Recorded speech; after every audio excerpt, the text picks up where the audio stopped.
Oye, ¿y en qué momento empiezas a actuar? O sea, A los 5, mi primer fue un cortometraje para el gobierno que hizo mi papá.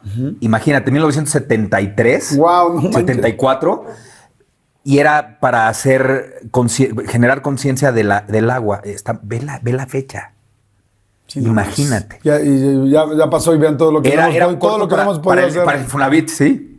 Wow. Sí. No, el de Amanda, ciérrale. No, eso fue después. Porque fue cuando yo estaba más. Exacto. Un poquito más grande. El del cuidar el agua. Pero eso fue lo primero. Y me dejaron hacer esporádicamente cosititas de niño, siempre y cuando no afectara a la escuela. Ok. Lo primero que ya me dicen, ya entienden que es mi carrera, es Vaselina en el 84. Sí que hacías Ricky Rockero. ¿No?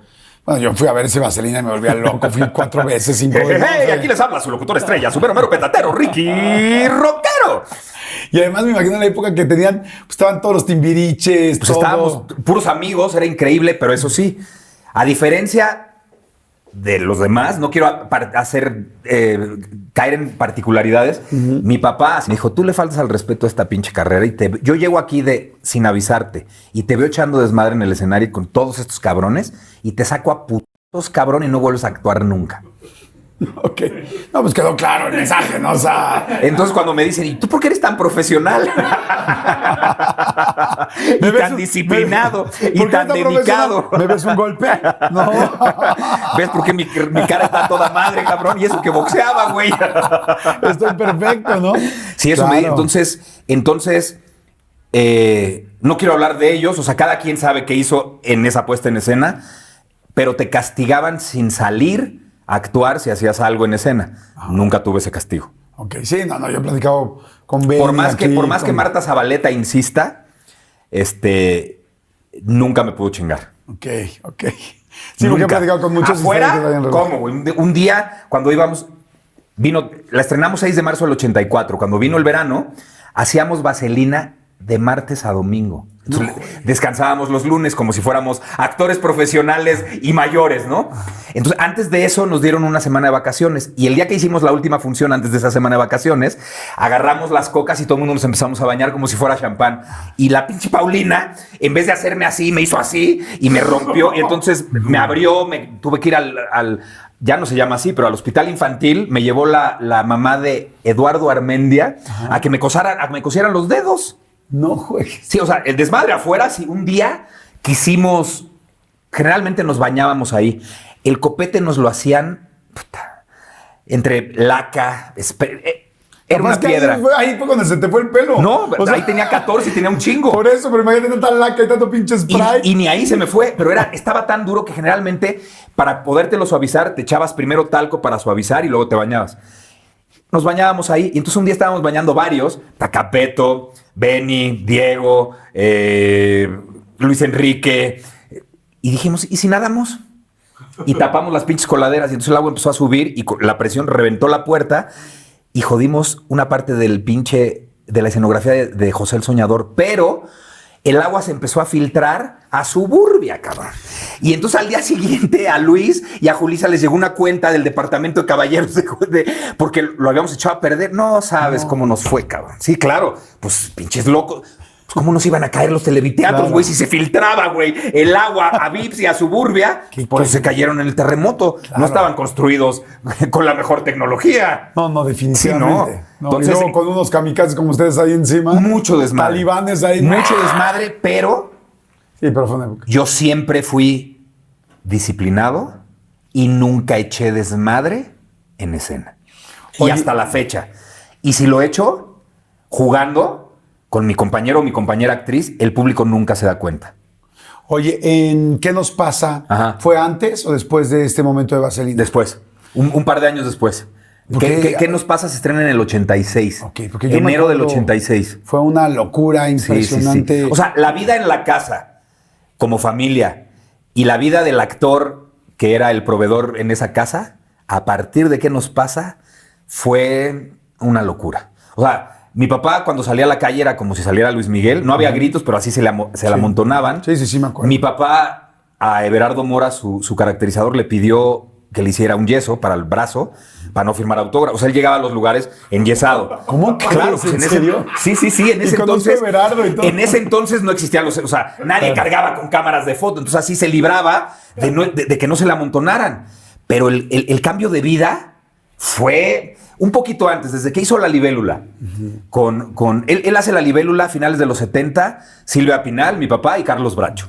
La vuelve a hacer en el 83, 84, 85 con Leonor Benedetto, una actriz argentina, que la deja, y mi papá, antes de que fuera quien fue, la moldea y se aprovecha de su inocencia y de su inconsciencia de Anabel Ferreira, y ella fue su libélula.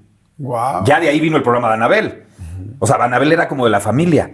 Y después la hizo a finales de los 90 y 2000 con Daniela Romo. Okay. Pero siempre estuvo Carlos Bracho. Sí, era el elemento en común. Y La Libélula nos cambia económicamente la vida diametralmente. Como ¿qué había antes de La Libélula? ¿Qué nos pasa? Nunca nos faltó nada. Ajá. Siempre siempre vivimos bien, pero de vivir bien a vivir de su madre bien, vino y después, ¿con qué nos pasa? Ya era palabras mayores. Dime una cosa que fuera así. Nunca había viajado en primera clase hasta que nos pasa. Okay. O sea, y mi papá nunca nos viajó en otra clase que no fuera en esa. Okay. A todos los viajes que hiciéramos. Ahí fue a partir de que nos pasa. O sea, no hay. O sea, empezó a construir la casa de Cocoyoc con La Libélula, pero en realidad la terminó con ¿Qué nos pasa? Y pues la casa de Cocoyoc era es horrible, ¿no? No, casón. Es lo que es. Era la casa familiar y donde ahí estábamos siempre y era inmensa, inmensa. Oye, ¿y te costaba trabajo ver a tu papá con esa fama o estabas muy acostumbrado? Muy orgulloso. Mi papá nunca dejó de ser esa persona divina y generosa y amorosa con nosotros y con la gente. O sea, él nunca olvidó. Él me llevaba de pronto a la Obrera, nos estacionábamos afuera del edificio y se callaba. Entonces yo decía, ¿qué chingados estamos haciendo aquí? Y ya después rompía el silencio y me decía, yo soy ese cabrón que está vendiendo las paletas, yo soy este cabrón que está aquí, ese güey que está vendiendo periódico. Lo que pasa es que, a diferencia de ellos, mi mente evolucionó y me fui de aquí. Ellos nunca se pudieron ir, pero yo soy ellos. Wow, qué cosa tan más linda. No se te olvide, cabrón. Cuando hizo el Miluz, o sea, no se te olvide de dónde vienes, cabrón. Y siempre me decía, y vienes de aquí, güey. Sí, de España, ese es tu 50%, pero vienes de aquí, cabrón, esta es tu gente. Y cuando me enseñó a manejar, que me enseñó del primer cuadro al segundo, de la ciudad al tercero, y a aprenderme todo. Si no, no me soltaba coche. Entonces me hablaba de su época, cuando el ex central se llamaba Niño Perdido y luego se llamó San Juan de Letrán y después se llamó el ex central. Pero pues la Obrera y nos estacionábamos afuera de los cabarets de ese entonces. Puta, el Ratón, el King Kong. Y me platicaba todo y me decía, güey, tú, tu hermana y todo lo que tenemos se gestó aquí, cabrón. Aquí se gestó. Entonces nunca olvides de dónde vienes, güey. Pero qué chingón que siempre, o sea, que pudieron tener una vida pues que se merecían tus papás, porque pues tu papá había trabajado como loco, tu mamá también. Sí. O sea, de que todo fue algo trabajado, ganado. Y él con nosotros sí era espléndido, pero también nos obligaba a ganarnos las cosas para que supiéramos el valor y no nada más del dinero, ¿Cómo los sino obligaba? ¿Cómo qué les hacía? O sea, por ejemplo, no había permisos y esas cosas desde niño, no había si no había buenas calificaciones. Esa era tu puerta para hacer lo que se te pegara la gana.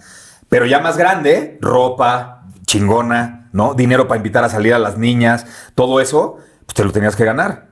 Y nunca fue... O sea, la gente piensa o la gente podría pensar que al ser hijo de una persona acomodada y con mucho dinero, te educan como el típico junior, el cliché. No, para nada. Con la mamá que tuve y el papá que tuve, jamás permitieron que la inconsciencia nos invadiera ni a mi hermana y a mí. Nos hicieron vivir conscientes 365 días al año. Entonces, con eso aprendías valores. Por eso te digo, mi valor no estaba en el pelo, mi valor estaba en otro lugar. Claro. No. Y el poco, mediano, mucho o nulo talento que yo tenga no está en el pelo, está en mi interpretación. Claro, no, por supuesto.